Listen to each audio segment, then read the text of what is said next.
உலக இரட்சகர் இயேசு கிறிஸ்துவின் நல்ல நாமம் மகிமைப்படுவதாக. இந்த சக்கராதிபதி யூடியூப் சேனலை பார்த்து கொண்டிருக்கிற உங்களுக்கு அனைவருக்கும் இயேசு கிறிஸ்துவின் நாமத்தினாலே வாழ்த்துக்களை தெரிவித்துக் கொள்கிறேன். பிரியமானவர்களே, இன்னைக்கு ஒரு வசனத்தை நாம் தியானித்து ஜெபிக்கப் போகிறோம். மார்க் எழுதின சுவிசேஷம் 16வது அதிகாரம் 15 பின்பு அவர் அவர்களை நோக்கி, நீங்கள் உலகமெங்கும் போய் சர்வ சிருஷ்டிக்கும் சுவிசேஷத்தை பிரசங்கியுங்கள். விசுவாசம் உள்ளவனாகி ஞானஸ்நானம் பெற்றவன் ரட்சிக்கப்படுவான், விசுவாசியாதவனோ ஆக்கினைக்குள்ளாக தீர்க்கப்படுவான். விசுவாசிக்கிறவர்களால் நடக்கும் அடையாளங்களாவன, என் நாமத்தினாலே பிசாசுகளை துரத்துவார்கள், நவமான பாஷைகளை பேசுவார்கள், சர்ப்பங்களை எடுப்பார்கள், சாவுக்கு ஏதுவான யாதொன்றை குடித்தாலும் அது அவர்களை சேதப்படுத்தாது, வியாதியஸ்தர் மேல் கைகளை வைப்பார்கள், அப்பொழுது அவர்கள் ஸ்வஸ்தமாவார்கள் என்றார். பிரியமானவர்களே, இயேசுவானவர் உயிர்த்தெழுந்த பின்பு தம்முடைய சீஷர்களுக்கு அவர் தரிசனமாகி அப்பொழுது அவர்களோடு பேசின வார்த்தை தான் இந்த வார்த்தைகள். அதில் அவர் சொன்ன ஒரு வார்த்தை மாத்திரம் உங்களோடு பேச விரும்புகிறேன். அதில் ஒரு வார்த்தை, சர்ப்பங்களை எடுப்பார்கள். அந்த வார்த்தை மட்டும்தான் நான் உங்களோட பேச போகிறேன். இயேசு சொல்லியிருக்கிறார், சர்ப்பங்களை எடுப்பார்கள் என்று சொல்லியிருக்கிறாரே. இப்போ சர்ப்பங்களை எடுப்பார்கள்னா என்னது? ஓடுற ஒரு பாம்பை நான் விசுவாசத்தோடு அந்த பாம்பை நான் எடுக்கிறேன், அந்த சர்ப்பத்தை நான் எடுக்கிறேன்ட்டு கையில் எடுக்கிறதா? அதை சொல்லலாம் ஆண்டவர். அது ஒரு மாம்சமான ஒரு காரியம். ஆண்டவர் சொல்கிறது எல்லாமே மாம்சமாக சொல்ல மாட்டார், ஆவிக்குரிய காரியங்களை தான் அவர் சொல்லுவார். அப்போ ஆவிக்குரிய காரியமாக நம்ம யோசித்தா தான் நமக்கு ஒரு ஆன்சர் கிடைக்கும். உலக பிரகாரமாக மாம்ச பிரகாரமாக யோசித்தா ஆன்சர் கிடைக்காது. அதனால் அவிசுவாசம் வரும். அப்போ ஆவிக்குரிய காரியமாக நம்ம யோசித்து பார்க்கும்போது தான் ஆண்டவர் நம்மோடு பேசுவார். அப்போ ஆண்டவர் என்ன சொல்கிறாரு? சர்ப்பங்களை எடுப்பார்கள் சொல்லியிருக்கிறாரு. அப்படின்னா என்னது? அப்படின்னா சர்ப்பத்தினுடைய ஆவிகள் இந்த உலகத்தில் கிரீசி, அந்த சர்ப்பத்தின் ஆவிகள் அதை நாம் எடுத்து அதை ஜெயிக்க வேண்டும் என்று ஆண்டவர் சொல்லுகிறார். சர்ப்பத்தின் மேல் ஒரு ஜெயம், அந்த ஆவிகள் மீது ஒரு ஜெயத்தை நாம் எடுக்க வேண்டும். அதுதான் சர்ப்பத்தை எடுப்பார்கள். அப்போ இந்த ஆவிகள் எல்லாம் இருக்குதா? சர்ப்பத்தின் ஆவிகள் என்னென்ன இருக்குது அப்படின்றத நாம் பைபிளில் பார்க்க போகிறோம். அந்த ஆவிகளை நாம் ஜெயிக்க வேண்டும். அது என்னென்ன ஆவி? சர்ப்பத்தின் ஆவிகள் அது என்னென்ன கிரியை செய்யும்? அந்த ஆவிகளை ஜெயிக்கணும்னா நாம் என்ன செய்யணும் அப்படின்றத பைபிளிலிருந்து நாம் பார்க்க போகிறோம். முதலாவது, இந்த சர்ப்பத்தின் ஆவி என்ன? அந்த ஆவி என்ன செய்யும் அப்படின்னா, ஆதியாகமம் 3வது அதிகாரம் 13வது வசனத்தில், அப்பொழுது தேவனாகிய கர்த்தர் ஸ்திரியை நோக்கி, நீ இப்படி செய்தது என்ன என்றார். ஸ்திரியானவள், சர்ப்பம் என்னை வஞ்சித்தது, நான் புசித்தேன் என்றாள். பிரியமானவர்கள், அப்போ முதல் இந்த பிசாசு, இந்த சர்ப்பத்தின் ஆவி என்னன்னா, அது வஞ்சிக்கிற ஆவி. இந்த ஆவி தான் ஏவாளை வஞ்சித்தது. ஆண்டவர் சாப்பிடக்கூடாதுன்னு சொன்ன பழத்தை வஞ்சனையாக பேசி அவளை ஏமாற்றி தேவனிடத்திலிருந்து பிரிக்கும்படி, அந்த தோட்டத்திலிருந்து பிரிக்கும்படி வஞ்சித்தது. இதுதான் வஞ்சிக்கிற ஆவி. இது ஒரு சர்ப்பத்தின் ஆவி, பாம்பின் ஆவி. இந்த ஆவியை நாம் ஜெயிக்கணும். வஞ்சிக்கிற ஆவி இது ரொம்ப மோசமான ஒரு சாத்தானுடைய ஆவி.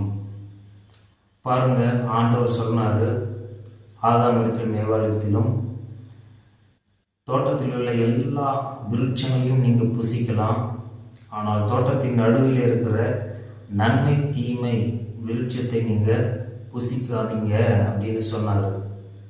அதை கேட்டுக்கிட்டே இருந்தான் பாருங்க பிசாசு.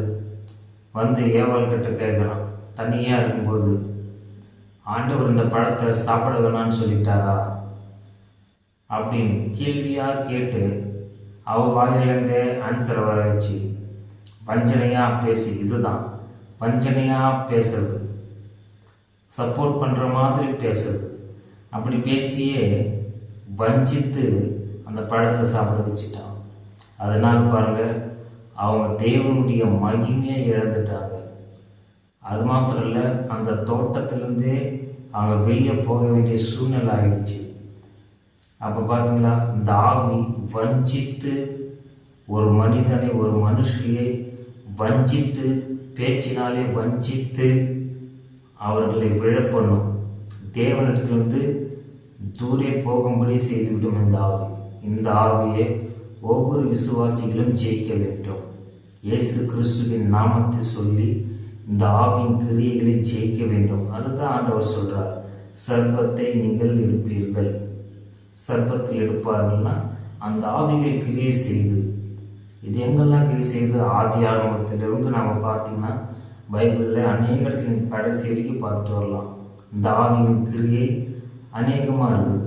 அப்போ இந்த வஞ்சிக்கிற ஆவிகளை நாம் ஜெயிக்க வேண்டும், இந்த ஆவியை நாம் மேற்கொள்ள வேண்டும் என்று ஆண்டவர் சொல்லுகிறார். மத்தேயு 24வது அதிகாரம் 4வது வசனத்தில் சீஷர் ஆண்டவரிடத்தில் கேட்குறாங்க, ஆண்டவரே, உங்களுடைய வருகைக்கு என்ன அடையாளம்? உங்கள் வருகை குறித்த அடையாளத்தை எங்களுக்கு சொல்லுங்கள் அப்படின்னு சொல்லும்போது ஆண்டவர் சொல்கிறார். மத்தேயு 24வது அதிகாரம் 4வது வசனத்தில், இயேசு அவர்களுக்கு பிரதித்திரமாக, ஒருவனும் உங்களை வஞ்சியாதபடிக்கு எச்சரிக்கையாக இருங்கள்.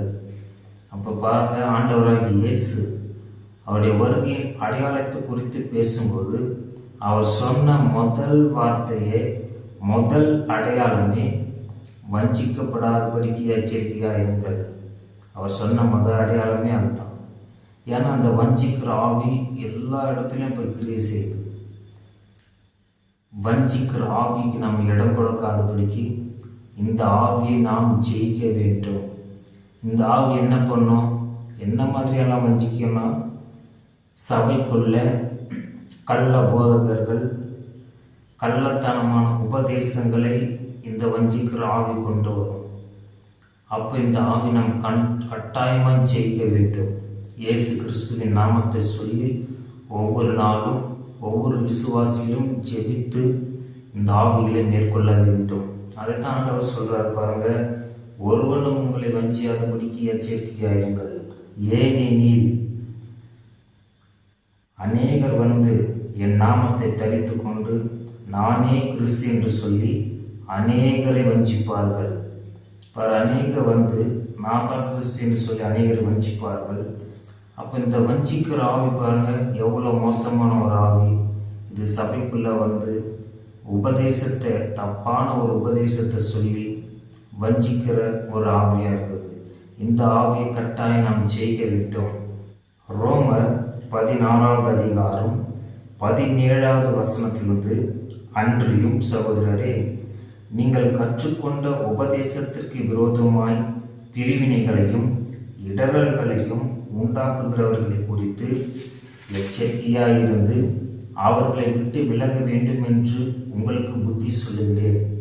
அப்படிப்பட்டவர்கள் நம்முடைய கர்த்தராகிய இயேசு கிறிஸ்துவுக்கு ஊழியம் செய்யாமல் தங்கள் வயிற்றுக்கே ஊழியம் செய்து நயவசனிப்பினாலும் இச்சக பேச்சினாலும் கபடில்லாதவர்களுடைய இருதயங்களை வஞ்சிக்கிறவர்களாக இருக்கிறார்கள்.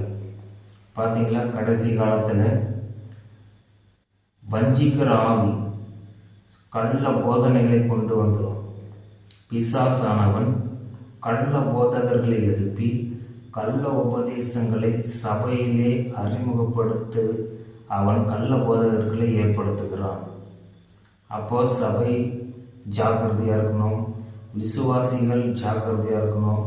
கேட்குற வசனங்கள் அது கரெக்டான வசனமா, போதிக்கிற போதனைகள் சரியான போதனையா அப்படின்றத நிதானிச்சு அறியணும். ஏன்னா அந்த ஆவிகள் அநேக கிரியை செய்து கொண்டே இருக்கிறது.